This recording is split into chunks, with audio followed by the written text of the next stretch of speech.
I want to show you why it is that people are going to vote for this guy Gianforte anyway. And there's a logic to this. So we're going to actually get out the Glenn Beck chart. We're going to get out the Glenn Beck whiteboard and do a full-on chart. Here we go. So I know that game theory has become sort of a joke. I know that people think that game theory, because on Twitter some guy badly laid out game theory, but there's a real game theory reason as to why people are going to end up voting for Gianforte. So this is a basic prisoner's dilemma. In game theory is really about how two people play a game together, how they come up with a strategy.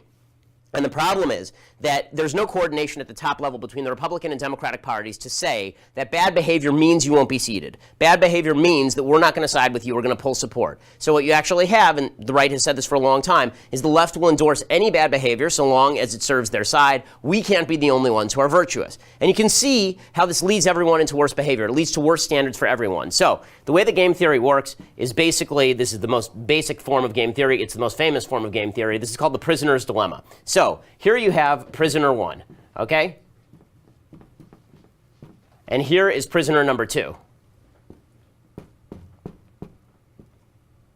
Okay, and they're arrested for murder. Okay, they both killed somebody together, and now they're arrested. And so they do what they do in LA Confidential. They put them in separate interrogation rooms, and they tell one of them, here's the deal.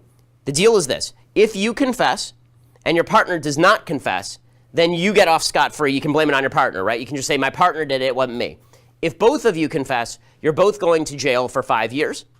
If neither of you confesses, if neither of you confesses, then we can't really convict you, so we'll put you in jail for like a year for some lesser crime. And if you're the person who doesn't confess, if you're the person who stays silent and your other guy blames you, you're going to end up spending 10 years in prison. So that's what it looks like on the board here. So on the board, basically, each of these prisoners has two choices. Choice number 1 is to stay silent. Choice number 2 is to confess, right? Choice number 1, to stay silent. Choice number 2, to confess.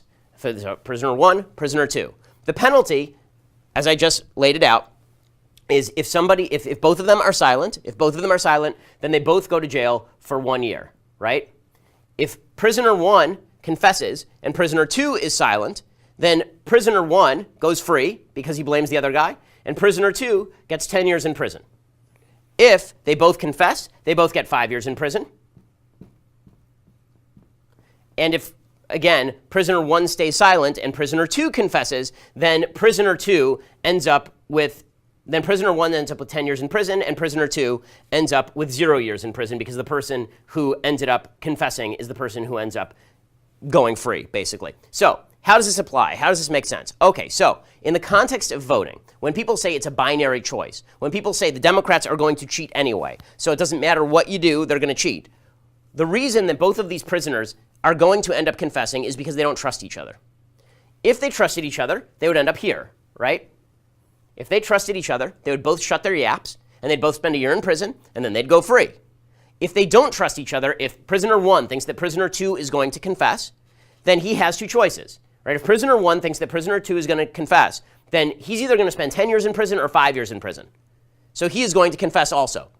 And if prisoner 2 thinks that prisoner 1 is going to confess, he has the same exact choice. He can either spend 10 years in prison or he can spend 5 years in prison. So if they don't trust each other, they're both going to confess. And so you actually end up, this is the prisoner's dilemma, and this is what I believe they would call the Nash equilibrium in this particular scenario. This is where they would actually end up. They would end up in this box. If you don't trust each other, you end up in that box. Now, the Republican Party and Democratic Party don't trust each other. The Democrats think the Republicans are going to always elect the worst guy no matter what, and the Republicans think the Democrats are always going to elect the worst guy no matter what. So they don't want to be in the position where the Democrats cheat, the Democrats put Teddy Kennedy in office and they don't care about it and it's fine, it's all good.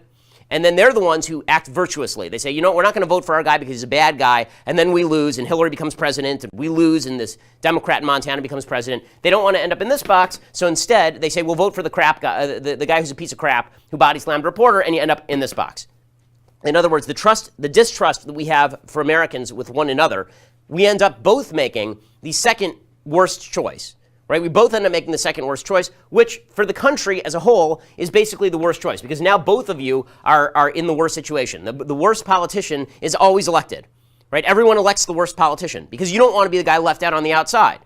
Now, this assumes two things. It assumes, number one, that the person who is the criminal in this particular scenario is the best candidate and doesn't do any damage down the road. I think that's a bad assumption. I think that if Gianforte is elected in Montana, that Democrats will use that as a club to beat Republicans with for years, in the same way that they're now going to use Trump to beat Republicans for years. So there are costs down the road, and I think that's what Senator Sass was saying earlier. Senator Sass was basically laying out that short term, it looks like the best situation is this, but long term, you're not going to really win much more doing that, and you're going to undermine your own credibility because you're a criminal. So that's sort of like, at least here, the contention would be you maintained your silence because you were innocent, right? You didn't confess because you were innocent. So that's right. None of these scenarios in the prisoner's dilemma actually take into account what if one of the people's innocent, right? What if you're innocent? Maybe you go to jail anyway, but if you're innocent, then you can't actually confess. So that's the values argument, is that we're actually outside the scope of this entire argument. For values reasons, we can't confess. We have to remain silent, regardless of what the other side does. But from a pure sort of political pragmatism point of view, you're going to end up in that bottom circle. So how do we cure that? How do we cure that? In order to cure that, we actually need leadership of both parties. It can't be on the voters. It has to be on the leadership of both parties, because it's going to be too hard to get all voters all across the country to say we're not going to elect people who body slam people, because clearly the voters, there's a huge percentage of them who don't care. They don't care if a politician does something bad. So what you really need is a common deal between the leadership of both parties. I'm talking about Schumer and McConnell and Paul Ryan and Nancy Pelosi, that they are not going to seat people who are convicted or accused, well, I would say convicted of crimes. People who are convicted of crimes will not be seated in the Congress, right? We're just not going to seat them. And if we think that the evidence is sufficient that they will be convicted, then we will not stand by them. Now, the leadership of both parties are going to do this because they don't want to lose the seat, because then they lose their majority. But that's what actually needs to happen. You actually need to get to the point where instead of this, we are here. In order to get from here to there, we actually need to have a deal between both parties. You need to show your commitment. And you can't pre-commit, just you. The other person also has to commit, and you have to trust them. So we have to build a shared trust that we're not going to seat people who are absolute pieces of crap. Okay, so that's the basic reason why people vote for the second worst option. And that's also the reason why we do need a deal as Americans, and we need to build up the social capital that Senator Sass is talking about. Otherwise, we end up in that bottom right square, and that's the worst thing for the country, because now we're all criminals and we go to jail for a long time. That's basically the logic there.